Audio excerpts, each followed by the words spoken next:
Welcome to Ninth in Congress, a podcast sponsored by the Texas Public Policy Foundation, where we talk about the intersection of policy and Texas politics. Last week, almost 50 years after the 1964 civil rights legislation, the U.S. Supreme Court ruled that America's colleges and universities could no longer use race as a factor in determining who could be admitted. We're going to talk about that historic ruling and its impact on Texas today with Dr. Richard Johnson, director of the Booker T. Washington Institute here at TPPF. The Booker T. Institute studies the effects of public policy on African American communities. Dr. Johnson was recently appointed by Governor Greg Abbott to the Board of Regents at Texas Southern University, one of the nation's oldest historically black colleges. A lifelong educator, he got his doctorate and his master's at Texas Southern, researching psychology and academic performance, focusing on the African American community. Thank you for joining me today, Richard. Thank you for having me, Sherry. I'm excited about it. How's everything going? Everything is just great. Tell me, I think this is something we'll be asking each other for years now, where were you when you heard the Supreme Court had struck down affirmative action? I can remember just like it was 2 seconds ago. I was actually at my desk at my home office doing some work and constantly checking to make sure I was aware when the decision came down. And when the decision came down, I was ecstatic about it. I was just elated because affirmative action was a first step toward equal opportunity. A first step toward equal opportunity. It was never meant to be a panacea or an end all as we move toward equality in America. So, did you have favorite lines? I mean, one of the things that I loved was Clarence Thomas saying that two discriminatory wrongs don't make a discriminatory right. And having heard you argue in support of the anti-DEI bill last month in Texas, I know that you agreed with that. Absolutely. Absolutely. I mean, you don't solve discrimination by discriminating. It just doesn't make any sense. And I had this conversation about 25 years ago. And with Maynard Jackson and Andrew Young. Not to name drop. And we were sitting down in a meeting in Atlanta, and I figured since I had Andrew Young right across from me, I would ask him this question. And I said, Andy, what is the thing with affirmative action? Because I had been a chief of staff at City Hall. And I looked at the affirmative action program there, and actually African-American men were only getting 0.01% of opportunities toward contracting with the city. I said, that's not even worth it. Why aren't we fighting for equal economic opportunity or equal opportunity? And so Andrew Young told me, he says, look, at the time that because I knew that he was at King's kitchen table. And I said, I wanted to hear it from somebody who sat around the table. And he said that at that time, we were not getting zero opportunities. And we wanted to fight for equal opportunity, but we didn't think we could go from zero to equal. And so affirmative action came into play as a first step toward equal economic opportunity. And then I asked Andy the question, I said, well, why are we still here with affirmative action? He said, well, King died. And he said, after that, everybody got hung up on the first step. And now if you mention going to the next step, in order to go somewhere, you have to leave somewhere. Leaving here and going to the next step toward what we know is the American dream is equal opportunity. Everybody comes out against you because they're hung up on that first step. But the master plan was always to move toward equality. And that's our fight in America, is equality. Not equity, not affirmative action, but equality.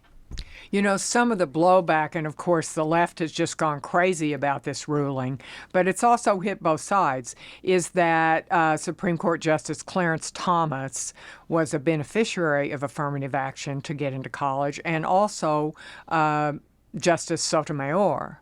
Now, I'm reading today, there's really no evidence of that. Thomas believes that he was recruited to get into Holy Cross High School and that enabled him to get into college and law school. But he says that he did not benefit from affirmative action. Have you ever been in a position where you benefited from affirmative action? Great. You know what, Sherry? I'm so glad you asked me that question. Because people just automatically assume because I'm African American, I've benefited from affirmative action. No, I have not. I have 3 degrees, and they're all from historically black colleges and universities. And I went to public school in Houston. So I went to public school, went through the public education system. And when I left the public education system, I went to Wiley College, which is the oldest historically black college in the state of Texas. It was founded in 1873. This year, 150 years. We made 150 years old. And then I have 2 degrees from Texas Southern University, which TSU is 94 years old. Next year, we'll be celebrating 95 years. One of the things is, and I see things from that perspective. I see things, James Former was a graduate of Wiley College, but he was one of the big 4. There was King, Former, and Roy Wilkerson, and Fred Shuttlesworth. Those were the big 4 of the civil rights leaders. Well, James Former was one of them, and he was a Wiley man. He graduated from Wiley College. Matter of fact, he spoke at my commencement. And he also founded CORE, which is the Congress on Racial Equality. And he also founded SNCC, which was a Student Nonviolent Coordinating Committee. So he founded those 2 organizations, and he fought for justice and equality for all Americans and lifting African Americans out of a discriminatory, unjust system into a system of equality. And if he were here to fight today, he would not be fighting for affirmative action. He'd be fighting for equality. And Wiley College is also, for our younger people who don't remember, the subject of the Denzel Washington Great Debaters movie on the Great Debaters.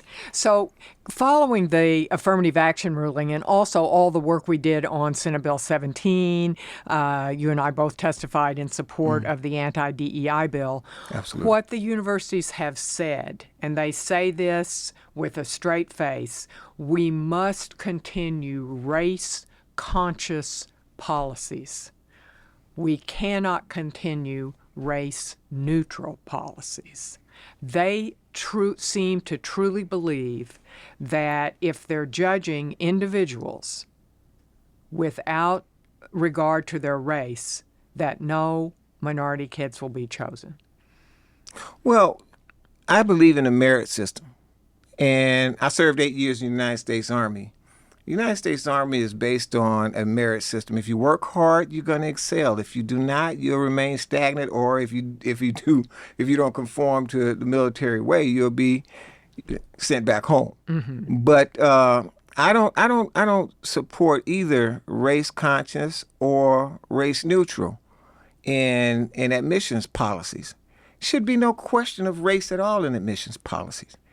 I mean, at the end of the day, America has grown beyond discrimination. Whether you call it conscious, I'm race conscious.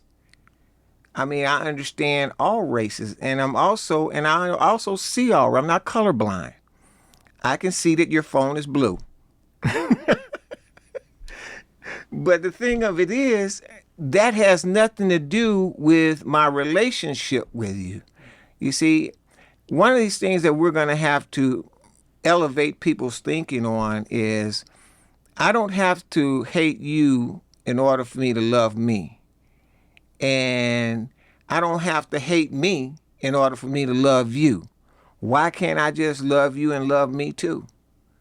I mean, this is America. At the end of the day, we're all Americans. And now, we in Texas, we're a little bit special because we do everything big. We're all Texans. Yeah, in Texas, we do everything big. But the thing about it is, Sherry, it wasn't just Martin. I mean, it was Frederick Douglass. It was Booker T. Washington. Du Bois. It was all of those folk, civil rights leaders, James Former. It was all those guys who believed that America could get to the place of equality. We at Texas Southern University, we don't ask anybody what your race is. We don't have a race baiting admissions program at TSU. Right. We don't. It doesn't matter whether you're white, black, brown, whatever your race or your male, female. We have admission criteria. You meet those admission criteria, then we allow you to come into the university. And we're a historically black university. And they're categorized. They categorize universities now. PWIs, predominantly white institutions, HBCUs, historically black universities, HSIs, Hispanic serving institutions. But one of the things that we do not do is put race in our program at all. And as of last year, 25% of students that attended historically black universities were not black. And so it doesn't mean because I may not be able to get into Harvard because of their admission criteria, doesn't mean that I don't have an opportunity for a great education somewhere else. It's really interesting to me when you talked about SNCC and CORE. I remember those groups. My public schools were integrated when I was in them. So I had gone to segregated schools and they were integrated during the years that I was in them. And then when I went to college, our goal, I was a Democrat back then and a good liberal, and the goal was to be colorblind, not that you didn't see race. We knew we would see it. You didn't judge on it. You didn't judge on it. It didn't matter. Right. That's what we were trying to do, coming from out of segregation and the '64 Civil Rights Movement. So it seems to me that we have that's one of the things we've kind of gotten in looking at the success of these programs. But the woke left is doing a lot to set us back. One of the worries about these rulings is in 1996, when most of the colleges in Texas already stopped using affirmative action, that the number of Black and Hispanic applicants from Texas declined because they were afraid, the kids were afraid that they couldn't get in. So they've been sold this bill of goods. And most of the people who get into University of Texas who are Black and Hispanic are not affirmative action. They come in on that 10% program. Right. Which our good friend Royce West and others set up so as a way to expand, a non-racial way to expand the people who could get into college. Yeah, and looking at a decline in enrollment during that particular time, and even going forward up to now, one of the things that we have to do at HBCUs is a better job of marketing our academic programs and getting out into the communities. And one of the things that we're looking at doing right now is working with our feeder schools and then actually drilling down into those feeder patterns, so that we can work with the pipeline that's coming up all the way from primary to secondary to post-secondary at the education level. We have not done a good job at that. And that contributes a lot to the decline in enrollment at HBCUs. We have to be happy about being, a university in the state of Texas. And one of the things that I do and I see Texas Southern University on equal playing field and equal platform with the University of Texas. I don't see that they are a flagship, Ivy League flagship school and TSU is a subordinate school. No, we all have. One thing I learned in psychology, unless the brain has brain organic dysfunction, everybody's brain can really be taught and learn the same stuff. And so there is no, and I heard Dr. Carson say this all the time. When he pulls back the skull and he looks, he doesn't see color. All he sees is a human brain. Right. And so basically, unless we tell ourselves that we're not good as or they're less than us, we don't know that. And so at our level in higher education, we do have to do a better job at marketing what we're doing in terms of our academic programming and how our academic programming is benefiting the Texas community and the community at large. How do we, in communicating to kids, we're also communicating to kids who are being told that America is a systemically racist country. And it's the hyper tyranny, bigotry of low expectations. Absolutely. You don't have a chance. You've never had a chance. All these people who do succeed. I mean, I heard on The View the other day, Sunny Houston, African-American woman, tell Tim Scott that he did not understand that this was a systemically racist country. Right. And somehow, and I guess you would be in that category too, some people just kind of sneak through, I guess. No, actually, Tim Scott had the appropriate response. I mean, he hit the nail directly on the head. I'm going to give you a short story. When I was a kid, my delivery doctor, Dr. Carroll, delivered me. And he remained my doctor and best friend until he transitioned in 1997. And he was right there in Fifth Ward on Lyons Avenue. So when I was a kid, I would ride my bicycle over and just sit down and talk with Dr. Carroll. And he in his time, he also owned what's now Unity National Bank. It was then Riverside Bank, and he owned 6 offshore oil rigs, and he was a medical doctor. So he's a very accomplished man, but right there in my community where I could ride my bicycle over and talk to him. And one of the things that I did, Sherry, I talked to my wife about it, and I said, and a house came for sale right across the street from my mother's house where I grew up, and I bought that house. And she says, "You're going to move back into the..." I said, "Yes, I'm going to move right there in that house." And I said, "Some young man or woman need to ride their bicycle by and talk to me." You see, we're not the exception. We just have to be there so that we can allow ourselves, like Dr. Carroll did for me. He allowed himself to open up and be with a young man who would walk. Some people walk right past his office, but I would go to his office and sit down and talk with him. And I had access to him. And so that's what we need in our communities, is to have access, not become very brilliant, very successful, and then move away and never go back. And so as we continue to go back and be there for people like they were there for us, I stand on their shoulders. I'm able to sit down and talk with my pastor, George Foreman, because he'll sit down and have a conversation with me, even though he's done business all over the world. But he'll sit down and have a conversation. And that means a lot toward elevating everybody in those lower socioeconomic communities. Doesn't matter whether you're white, black, brown, or whatever, lower socioeconomic communities.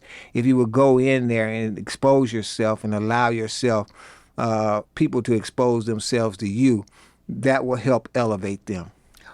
What are you seeing? I mean, one of the things that's frustrating to me about all the debate around affirmative action and what will happen to younger Black and Hispanic kids, and the same debate around DEI. And it's clear to me that the issues that we're dealing with in terms of gap and achievement, those are not issues we're going to fix at the college level. That we've got to work at K through 12. And I know you've been fighting a lot for parental empowerment and school choice in Texas. Are you hopeful? Is this one more thing that makes you hopeful? Or? Oh, yes. Oh yes, because this decision doesn't just have an impact at the higher ed level, the post-secondary level.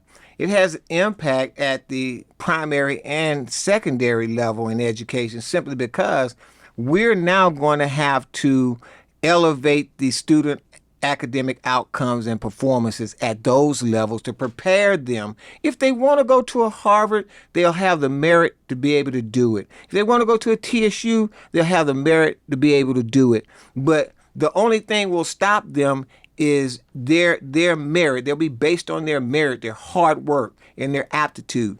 That's the key, not their race. Mm-hmm. You see, the whole idea behind the 14th Amendment was equal protection for everybody, black people, everybody. And no one would be discriminated against. Title VI and Title VII in the workplace, and then added in higher education. But it was non-discrimination. You see, not discrimination because you black, we're going to let you in. Non-discrimination. Because you black, we're not going to keep you out. You see, that's our fight. So what do you think about the proposals to get rid of legacy admittance? There are no legacy admittances at A&M, but I think other schools have huge amounts, huge percentages of people who come in who are the sons and daughters of those who attended. Mm-hmm. And there's a move to get rid of that. I think it's going to be a challenge, but, again, I attended Wiley College and Texas Southern University, and most of the people there, like myself, I was the first generation. Right. And so I didn't have that legacy. And right now we don't have the legacy issue there. You don't get extra points because you're a legacy. Uh-huh. And I don't think that you should get extra points because you're legacy. I wouldn't want my children to get extra points because they're legacy. Because I didn't go through that process. But the thing of it is, I do encourage my kids. Of course, I'd like to see my kids go to Wiley College and TSU. I'd love to, But my daughter told me no, she wasn't going to go there. She was going somewhere else. I said, well, okay. There you go. I'm your dad. I got to help you wherever you go. Right. So in that regard, there should be, in terms of enrollment and admittance to colleges and universities, let every man, my grandmother used to say this, every tub got to set on its own bottom. Let every man and let every woman bring what they have to the table. When I first went out for basketball in the 7th grade, I got cut from the team. And then I went out for basketball in 8th grade, I got cut from the team. And then when I went in the 9th grade, I got cut from the team. And I was standing out in the rain, and my dad came to pick me up because it was after school. He came to pick me up. I was standing out in the rain, and I got in the car, and I didn't say anything. The reason I was standing out in the rain because I was crying. I had been cut 3 times from the basketball team. Oh, wow. And so we're driving along, and then my dad didn't say anything. We got halfway home. He said, well, did you make it? I said, I'm through with that. I'm never doing it again. He pulled the car over. My dad pulled the car over to the side of the road in the rain. He looked at me and said, son, winners never quit and quitters never win. After that, I went back. The next year I made the team. And the following year, my junior year, I was moved up to varsity, went on and earned a basketball scholarship. But the key to it is, they were not going to let me on the team for any reason other than the fact that I had met the full criteria of making that team.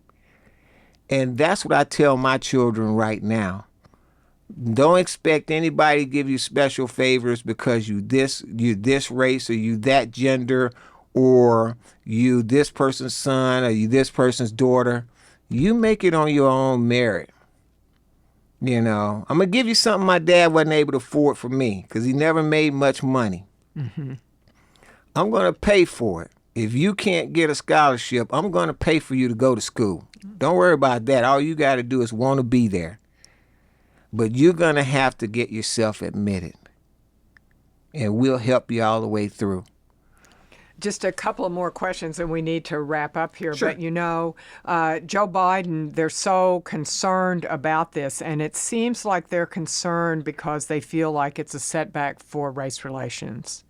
But he is thinking of establishing an adversity index so that if you're applying for college, you can talk about all these the challenges that you've faced. Maybe your first time in your family to go to college. Mm-hmm. Maybe you're raised in a single family. Maybe you're handicapped. Maybe English isn't your first language. Maybe you're African American. He's thinking that you could put that on the chart. And they're looking at other kind of proxies for being able to judge people. What are your thoughts about that? Well, it's a workaround. I think it's a workaround. Mm-hmm. If we're going to get rid of racism, Sherry, we have to flat out get rid of racism, discrimination, race-based, things, whether they're adverse, have an adverse reward or a let's say an incentive-based reward, regardless of the fact, it's still race-based. And if you remove that from the equation and base it on merit, Dr. Samuel Proctor, matter of fact, he was one of Dr. King's mentors. Dr. Samuel Proctor said, start at the scratch line. You know how they used to take a stick and do a line like that, and then we all get up to that line, then we take off and go to a race. Well, start at the scratch line. And don't make the scratch line 10 feet ahead for me. I want the scratch line to start right here with everybody else. Mm-hmm. And I have worked my butt off and I plan for this race and I'm going to outrun some people. You see? And if I don't do it that day, I have tomorrow to come back to the scratch line and try again. That's America. That's Texas. That's what we stand for. Richard, thank you. I don't think there was anything more moving than hearing the Indian American mother who was part of that lawsuit standing up and saying, we don't want anything extra. We just want our kids to get what they scored. They scored high enough to get into Harvard. They should be able to get into Harvard. Yes. Yes. Isn't that something? Yeah. Nobody... I remember when I was playing. She wasn't white. Yeah, but I remember when I was playing basketball, Sherry. No one wants to win the game that they didn't win fair and square. Yeah. Someone to come up and say, "Oh, the refs cheated for you. You had a home court advantage, and they did this. They gave you this. No, man. When you get to the championship, you want it pound for pound, person for person, talent for talent." And what makes the winner is the one who wants it the baddest. That's America, man. I love America. That's great. That's great. And Clarence Thomas is right. You don't fight racial discrimination with more discrimination. No. It's the craziest thing in the world. Thank you so much for joining us today for Ninth in Congress. Look for it wherever you get your podcasts. If you'd like to receive the Ninth in Congress newsletter, you can sign up at the TPPF website, www.texaspolicy.com.